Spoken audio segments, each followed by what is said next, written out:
진정한 승리자가 된다. 그런 말을 해놓기도 했습니다. 그래서 오늘은 이 광야대학 어떻게 졸업할 것인가? 라는 제목으로서 말씀을 드립니다. 왜 광야대학이라고 했을까? 제가 한 말이 아니고 어떤 책에서 이런 이야기가 있었다고 했는데, 거기 보면 이렇습니다. 늘 비싼 등록금을 내어가면서 시험 치는 대학의 과정처럼 우리의 이 삶이 참 고달프다. 그런 어떤 면에서 광야대학이라 이렇게 이제 표현을 했습니다. 정말 우리는 마치 메마른 광야길을 걷는 것처럼 그렇게 우리가 삶을 살아가고 있습니다. 특히 우리 지난 6개월 동안에 코로나 6개월뿐만이 아니죠. 계산을 해보니까 꼭 이제 1년 7개월이 되게 된 것 같습니다. 1년 7개월 동안 계속해서 우리는 이 질병의 그 공포 속에 살아왔습니다. 지금도 1차로 백신 맞은 자가 어제까지 전 국민의 이제 30%가 다 백신을 맞았는데, 그렇지만 또 각종 이 변종 코로나가 생겨지게 되고 계속 확진자가 나오게 되고, 그러다 보니까 이 불안은 계속되고 있습니다. 또한 이런 코로나 여파로 정치, 경제, 문화 모든 분야가 큰 타격을 받았고, 또 지금도 역시 마찬가지로 그것이 계속되고 있죠. 우리 교회도 역시 마찬가지로 큰 타격을 받고 있는 중이기도 합니다. 우리 각종 교회 모임도 예배도 제한을 받게 되고, 우리 교회는 작년 2월 마지막 주간부터 제가 찾아보니까 2월 마지막 주간부터 주일 오전 예배만 드리고 오후 예배는 가정에서 드린다. 그렇게 시작이 되었고, 이래저래 하다가 지금은 이제 모두 다 예배를 다 드리고 있지만 그래도 제약이 있죠.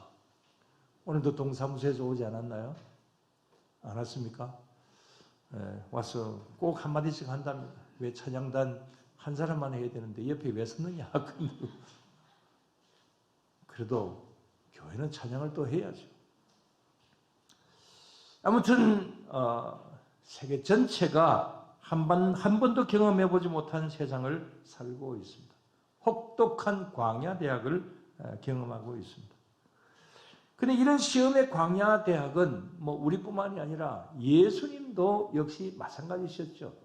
우리 예수님이 훨씬 더 하셨습니다.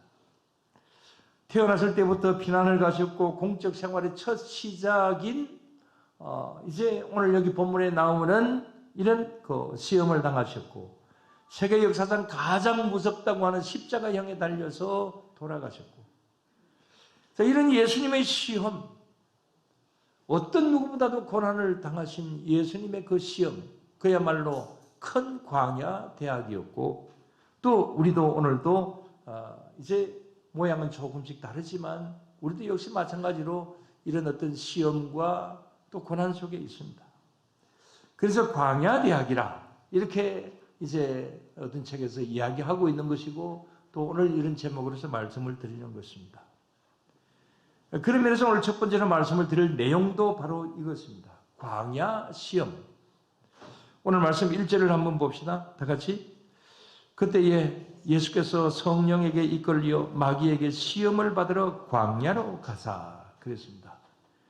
4장 1절 이하의 말씀들은 여러분들 너무 잘 아십니다.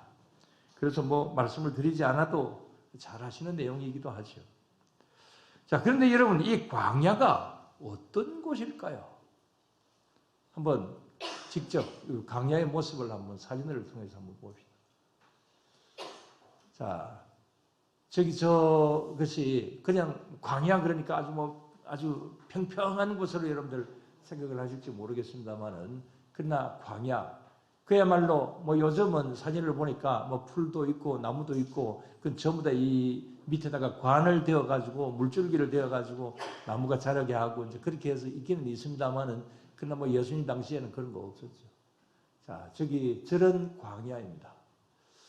자, 저기 뒤에 산이 보이지만 산에는 나무는 없습니다. 그런데 저게 이제 여리고 부근이라고 하는데 실제로 100% 맞는지 안 맞는지는 모르겠습니다. 아무튼 저곳이 이제 예수님께서 시험을 당하신 곳이다. 예수님이 동굴에서 40일간 계셨다고 하는데 좀 더 띄워주세요. 자, 저기에 이제 이렇게 수도원이 서 있습니다. 그래서 예수님께서 뭐 저곳이든 아니든지 간에 예수님이 시험을 받으신 광야. 저는 성지순례 때에 저때 뭐 이 팔레스타인 게릴라들이 그냥 총격전이 벌어지고 그래가지고 저기는 가보지를 못했습니다. 혹시 가보신 분이 계신지 모르겠습니다만은. 자, 저렇게 예수님께서는 저런 곳에서 이제 시험을 받으셨습니다. 근데 지금 눈에 보이는 장소적인 광야이지만 뭐 예수님의 몸과 마음, 또 우리도 역시 마찬가지로 이제 이 광야 대학을 지나가면서 어려움을 당하면서 우리의 몸과 마음과 영, 괴로움 속에 있습니다. 지금은 뭐 편안하다 할지라도 지나간 과거를 한번 생각을 해보시면 여러 가지 이런 광야 대학을 여러분들도 많이 거쳐 오셨을 것입니다. 아까 말씀을 드린 대로 우리는 계속해서 이 코로나라고 하는 이 광야 대학 속에 우리는 그야말로 비싼 수업료를 내면서 그렇게 지나가고 있습니다. 그런데 이런 광야 대학 속에서 우리가 어떻게 하느냐라고 하는 것입니다. 보통 여기는 두 가지 반응이 나타납니다. 어떤 사람은 이 시험 앞에, 이 광야 속에 이런 어떤 어려움 속에서 좌절하는 분들이 있습니다. 시험에 굴복당하는 분들이 있습니다. 그게 무릎을 꿇습니다.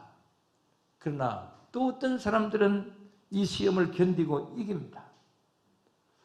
여러분들은 한번 지나간 6개월 동안도 한번 돌아보면 어떻습니까? 이 시험에 진 적이 많습니까? 이긴 적이 많습니까? 이긴 적이 많죠? 네. 저는 그렇게 착각하고 그냥 지나가겠습니다. 언제나 승리하실 수 있게 되기를 바랍니다. 어떤 시험이 온다 할지라도, 어떤 인생의 광야가 온다 한다 할지라도 우리는 그 일에서 이겨야 되는 겁니다. 승리해야 되는 겁니다. 예수님처럼 되어야 되는 겁니다. 모두 다 그렇게 되시기를 바랍니다. 근데 이 시험은 원칙적으로는 다 이길 수 있도록 하나님께서 해놓으셨습니다. 고린도전서 10장 13절에 보면은 감당치 못할 무엇은 없다? 시험은 없다. 감당치 못할 시험은 없다. 또 시험 당할 때는 어떤 길도 열어주신다? 피할 길도 열어주신다 그랬습니다. 감당치 못할 시험은 없다. 시험이 오면 반드시 피할 길도 열어주신다. 누가? 하나님께서. 여러분 이 사실을 믿으시기를 바랍니다. 그래서 어떤 광야 대학 속에 있다 한다 할지라도 충분히 여러분들 졸업하실 수 있습니다. 이길 수 있습니다. 그래서 승리의 계승가를 늘 부를 수 있는 그런 저와 여러분들이 다 되어야 될 줄로 믿습니다. 그 다음에 이런 시험에는 어떤 유형의 시험들이 있는가? 사람마다 다 차이가 있겠습니다만은 예수님 경우를 봅시다. 자, 오늘 본문을 보면 예수님께서 몇 가지 시험을 받으세요? 세 가지 시험을 받았습니다. 내용 다 잘 아시죠? 간단하게 지나갔습니다. 예수님의 첫 번째 시험입니다. 자, 첫 번째 시험을 당한 장소를 한번 봅시다.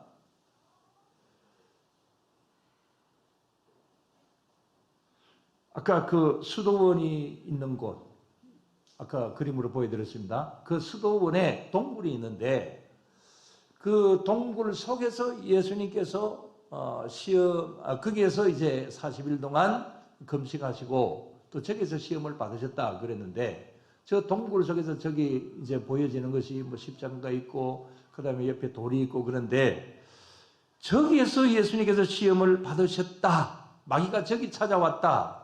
그래서 저쪽에 저렇게 기념을 하고 저 장소를 기념을 하고 있습니다. 자, 100% 저것이 맞는지 안 맞는지 그건 모르겠습니다만은 아무튼 아주 그럴듯합니다. 그래서 저곳에 이제 수도문이 서 있기도 하다고 아까 말씀을 드렸습니다. 자, 저곳에서 무슨 시험이 있었습니까? 떡의 시험이 있습니다. 3절 말씀 다 같이 시험하는 자가 예수께 나와서 이르되 내가 만일 하나님의 아들이거든 명하여 이 돌들로 떡덩이가 되게 하라. 그래서 떡의 시험입니다. 자, 왜 이렇게 이런 어떤 뭐 어떻게 보면 경제라고 볼 수 있겠습니다. 왜 이것을 가지고 사단이 시험을 했을까? 이건 우리 인간의 가장 1차적인 생존권의 문제이기 때문에 그렇습니다. 여러분, 공산주의가 왜 생겨졌을까요? 자, 공산주의 이론을 만든 사람이 누굽니까?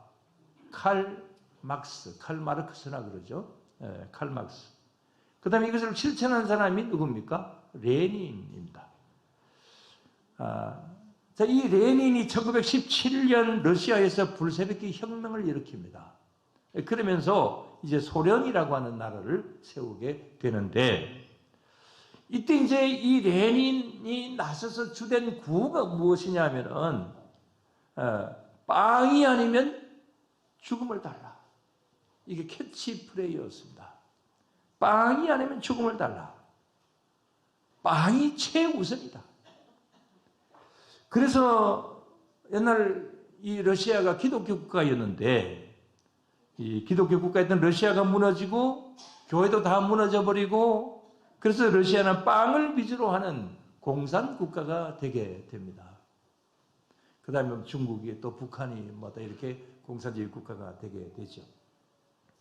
요즘도 이런 말들 많이 합니다. 배가 불러야 종교가 있지. 배가 고프면 하나님도 보이지 않는다. 목구멍이 포도청이라서 어쩔 수가 없었다. 뭐 이런 이야기들 하기도 하죠. 한마디로 경제가 최우선이다. 뭐 그런 말이잖아요. 뭐 그럴듯한 말입니다. 경제 정말 중요하죠. 빵이 최우선으로 보이는 거, 뭐 사람의 모두 다 인지상정입니다. 그러나 여러분, 경제가 정말 중요한 것이지만, 그러나 그것이 제1이다라고 이야기하는 것은 마귀의 말입니다. 마귀는 이 말을 가지고 예수님을 무너뜨리려고 했고 러시아 제국을 무너뜨렸습니다. 또 지금 이제 이런 말들을 가지고 우리의 믿음을 흔듭니다. 그러나 실제로는 배가 부르면 종교를 더 찾지 않습니다. 어떤 종교이든지 간에 국민 총생산 만불까지는 그래도 교회가 성장한다, 그렇게 보고 있습니다. 그러나 2만불 시대가 되게 되면은 이제 종교는 정체되거나 마이너스 현상이 생겨지게 된다. 2만불 이상이 되면 종교는 급격하게 무너진다. 특히 교인들은 더 그렇다. 이렇게 통계적으로 이야기합니다. 우리나라는 지금 이제 몇만 불 시대입니까? 3만 불 시대입니다. 이 수치로 본다고 한다면은 우리 이 한국은, 이 교회는 그야말로 무너질 수밖에 없는 것이고 또 그렇게 되고 있습니다. 이렇게 빵이 제1이다라고 하는 거, 이거 사실은 빵이, 배부르게 빵을 먹으면 하나님에게서 멀어지는 경우가 더 많습니다. 신앙은 점점 더 약화되기 마련입니다. 그런 측면에서 여기 마귀가 하는 이야기는 빵이 최우선이다. 공산주의가 말을 하는 빵이 최우선이다 라고 이야기하는 것은, 그것은 믿음하고는 배치되는 이야기들이에요. 오늘날도 이 물질적인 유혹 우리들에게 늘 있습니다. 그래서 여러분들 이런 면으로 승리하시기를 바랍니다. 그 다음 두 번째 시험입니다. 어떤 시험입니까? 5절에서 6절까지입니다. 다 같이. 이에 마귀가 예수를 거룩한 성으로 데려다가 성전 꼭대기에 세우고 이르되 내가 만일 하나님의 아들이든 뛰어내리라 기록되었을 때. 자, 거기까지만. 무슨 시험입니까? 이것을 한마디로 지름길의 유혹이다. 이렇게 이제 이름을 붙여 봅니다. 무슨 말이냐 하면은 과정과 노력과 수고가 없이 단번에 모든 것을 이루자. 지름길의 유혹입니다. 자, 보세요. 우리 예수님 당시에 이 헤롯이 세운 성전, 자, 성전 꼭대기에 올라가서 예수님 유혹을 했다 그러는데, 저거 말고요. 그 다음 거. 세 번째부터 미리 할까요? 저겁니다. 자, 저게 요즘 우리 출애굽기 계속하면서 성전에 대해서 많이 하고 있죠. 자, 저게 예루살렘 성전의 모형입니다. 그런데 저기는 뭐 언덕도 보이지 않고 높아 보이지도 않고 그렇습니다만은 저기 실제로 있었던 그 헤롯 성전을 보면 이 골짜기 절벽과 이렇게 연결되어 있다고 합니다. 그래서 절벽까지 합치면 한 높이가 한 100m 정도쯤 된다고 합니다. 아무튼 성전 꼭대기 높은 곳으로 사단이 예수님을 이제 데리고 갔습니다. 거기서 이렇게 이야기를 합니다. 당신은 하나님의 아들이니까 성전에 많은 사람들을 모아놓고 거기서 당신이 성전 꼭대기에서 뛰어내려 보라.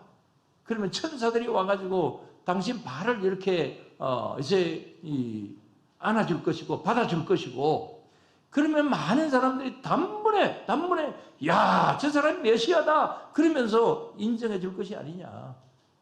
단번에 메시아로서 이제 등극할 수 있고 모든 것이 다 해결된다. 이렇게 유혹을 하는 것이죠.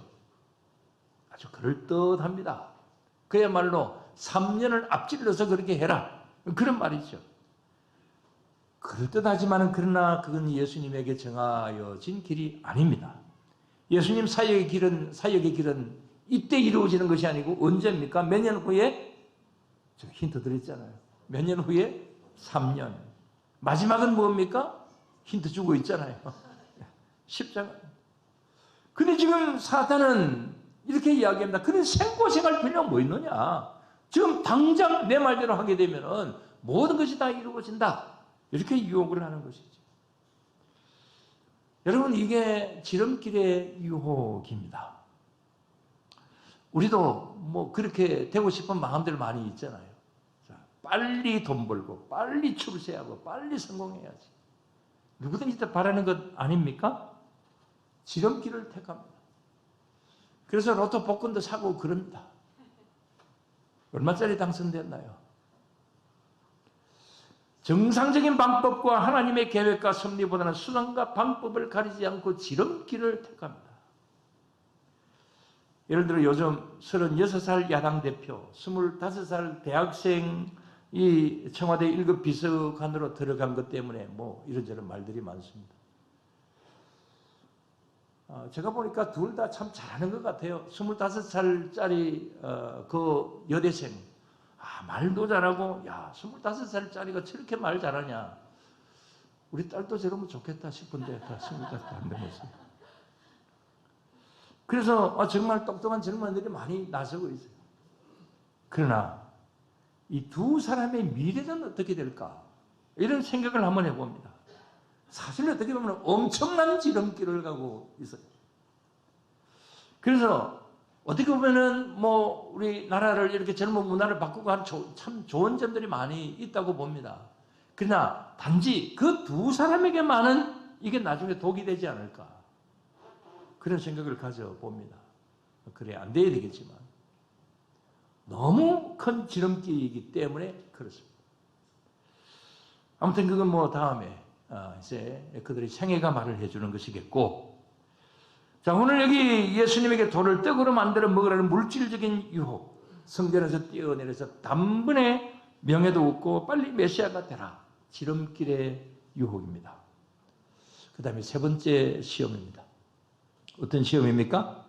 한마디로 세상의 명예와 권력의 시험입니다. 자, 다섯 번째 자료를 한번 봅시다. 아까 잠시 미리 보았습니다. 자, 무슨 그림인 것 같아요? 사단이, 마귀가 높은 산에 올라갔습니다. 그리고 예수님을 보고 이렇게 이야기를 합니다. 저 세상 만물을 다 이렇게 보여주면서 나한테 뭐만 하면, 절만 하면 이 세상의 모든 것을 다 주겠다. 자, 이렇게 이제 유혹을 합니다. 지상 최대의 권력과 명예를 주겠다. 그런 말이에요. 그러면 당신은 왕으로서 로마를 물리치고 지상 최대의 나라 그렇게 이루어지지 않겠느냐? 권력도 없고 명예도 없고 메시아로서 단번에 모든 것을 다 이루고 얼마나 좋으냐? 파격적인 조건입니다. 그러나 단 하나 조건이 있는데 그 조건은 조금 전에 여러분들 말씀하신 대로 뭘 해라? 절만 해라. 그러면 다 된다. 자, 현실적이고 정말 좋은 제안입니다. 그러나 이건 하나님께서 원하시는 것이 아니잖아요. 이건 예수님이 마귀에게 절을 할 수 있는 문제는 아니잖아요. 자, 이렇게 이제 이 광야에서 예수님에게 이런 세 가지 유혹이 있었습니다. 근데 이건 예수님에게만 아닙니다. 인류의 최초의 인류인 하와를 유혹할 때도 역시 사단은 그랬습니다. 잘 아시는 대로 세 가지: 보암직, 먹음직, 탐스럽다. 사단이 그렇게 유혹을 했죠. 요한 1서 2장 16절에 보면은 이렇게 또 말씀을 하고 있습니다. 육신의 정욕, 안목의 정욕, 이성의 자랑. 지금 이제 이 현대 우리 사회 속에서 인간의 3대 욕구를 이야기를 합니다. 뭐 신앙적인 차원하고 관계없이 인간의 세 가지 욕구. 그게 뭘까요? 식욕, 색욕, 권욕입니다.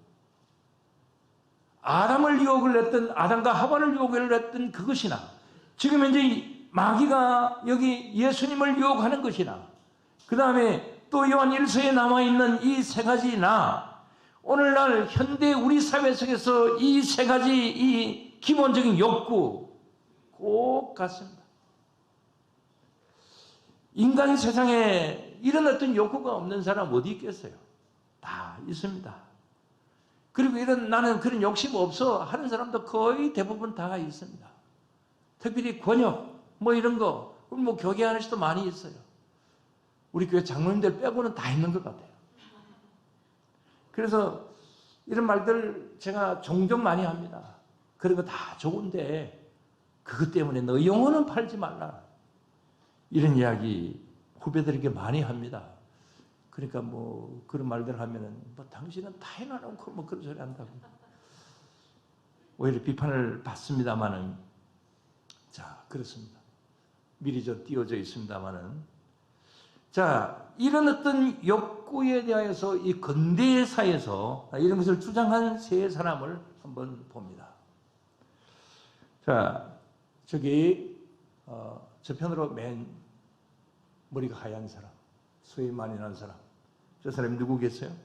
아까 말씀을 드렸어요? 저 나와 있죠. 칼 마르크스, 칼 막스입니다. 자, 저 칼 막스는 무슨 이야기를 했습니까? 식욕인 경제가 최고다. 그래서 공산주의 이론을 만들었습니다. 오늘 경제가 왔으면 경제 자꾸 이야기를 잘 할 건데 공산주의 이론 경제입니다. 자, 그 다음에 두 번째는 자, 지그문트 프로이드. 종종 말씀을 드리죠. 프로이드는 어떤 사람입니까? 정신분석학의 대가입니다. 근데 그 정신분석학에서 이야기하는 것이 인간의 어떤 정신적인 문제를 가져온 가장 큰 요인 중에 하나가 뭐냐? 그건 색욕이다 이야기를 합니다. 성욕이 이런 어떤 정신적인 문제를 일으키는 가장 큰 주범 중에 하나다. 이렇게 이야기를 합니다. 그래서 모든 것을 이 성욕적인 어떤 이런 면을 가지고 해석을 합니다. 그게 프로이드입니다. 세 번째 사람은 근육과 명예욕이 해결되어야 인생의 만족이 온다고 말을 한 저기 나와 있죠. 누굽니까? 니체입니다. 니체가 한 말 짜라투스트라는 이렇게 말한다. 유명한 글이 있죠. 자, 그런 거기에서 이제 이야기를 하는 것이 뭐냐 하면은 이 사람에게는 모든 사람에게는 이 권력욕이 채워져야 만족한다. 뭐 이런 면으로 논리를 펴고 있습니다. 그래서 식욕, 색욕, 권욕 뭐 아담에게 한 것이나 예수님에게 한 것이나 다 같은 말들입니다. 근데 이걸 누가 이야기를 했느냐면 사단이 이야기를 했다는 거죠. 사단이 이것을 가지고 유혹을 한 것이죠. 그래서 아담으로부터 지금 이제 우리가 사는 이 시대까지 이 유혹은 계속되고 있습니다.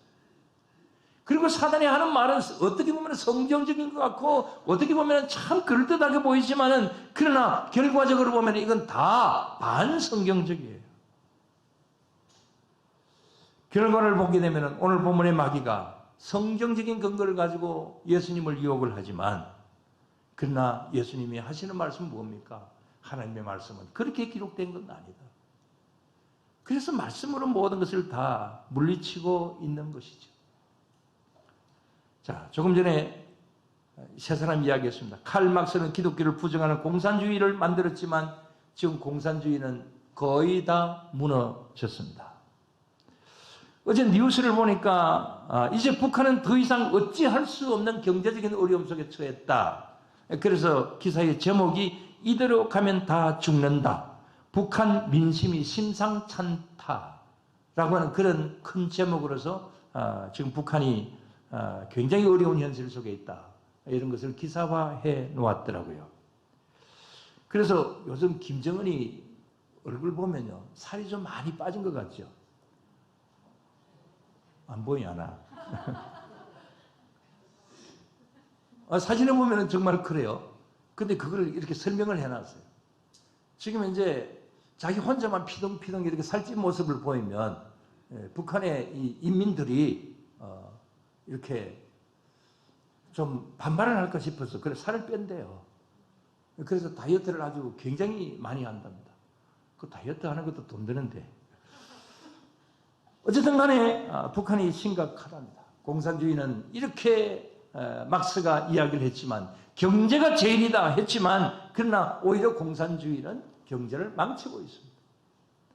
프로이드는 정신분석의 길을 열었지만 마음적인 면만 강조를 함으로 인하여서 그래서 영적인 세계를 바라보지 못하게 한 그런 측면들도 있습니다. 결과는 이렇습니다. 사단의 광야의 그 유혹을 따라가면 결국은 정말 달콤한 것 같아 보이지만 결국은 망하는 길이다.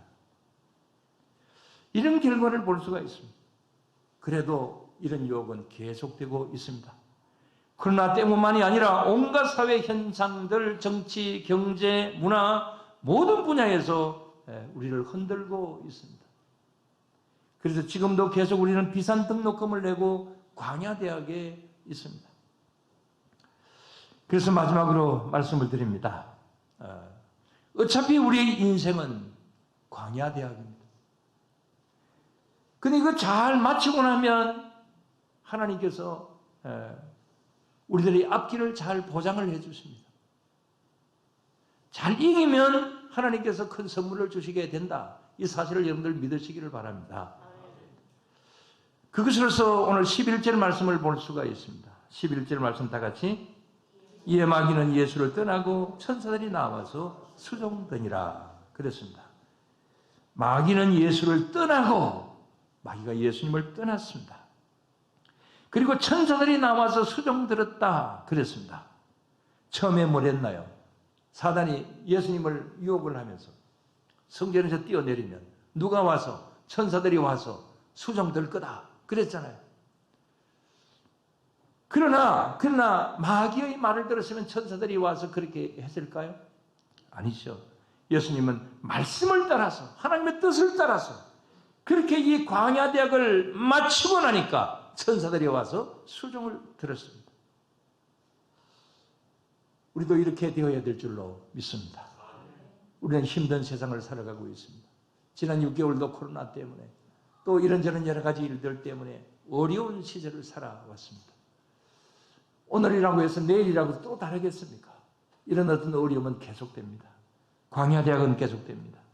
그러나 여러분 이 모든 일들 속에서 우리 예수님이 이기신 것처럼 말씀으로서 이 모든 것을 이겨나가는 그런 우리 모두가 다 되어야 될 줄로 믿습니다.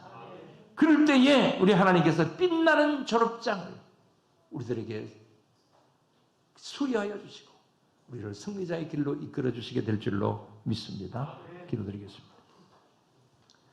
하나님 아버지 감사를 드립니다. 주님, 이 어려운 세상 속에서 이 두려운 세상 속에서 그래도 우리가 희망을 가지고 나아가는 것은 주님께서 나와 함께 계시는 임마누엘의 하나님이시라고 하는 사실, 이 사실 앞에 하나님 앞에 감사를 드립니다. 주님, 오늘도 이 시간 대면 예배든 비대면 예배든 주님 앞에 예배를 드리는 사랑하는 성도님들, 주님의 이름으로 모였고 주님 앞에 있으니 주님께서 우리를 보호하시고 지켜주실 줄로 믿습니다. 그래서 어떠한 광야 시험이 온다 할지라도 우리는 결국은 피할 길을 열어주시는 주님의 그 은혜 가운데서 결국은 승리자의 길을 가게 되게 될 줄로 믿습니다. 그래서 하나님께서 우리에게 함께 하시는 귀한 은혜 속에 거하며 주님께서 보살펴 주시는 그 놀라운 베풀어 주시는 은혜와 큰 상금을 주시는 그런 귀한 은혜로 맺어지게 될 줄로 믿습니다. 이를 위해서 열심으로 달려가는 우리 모든 성도님들로 삼아 주실 줄로 믿사오며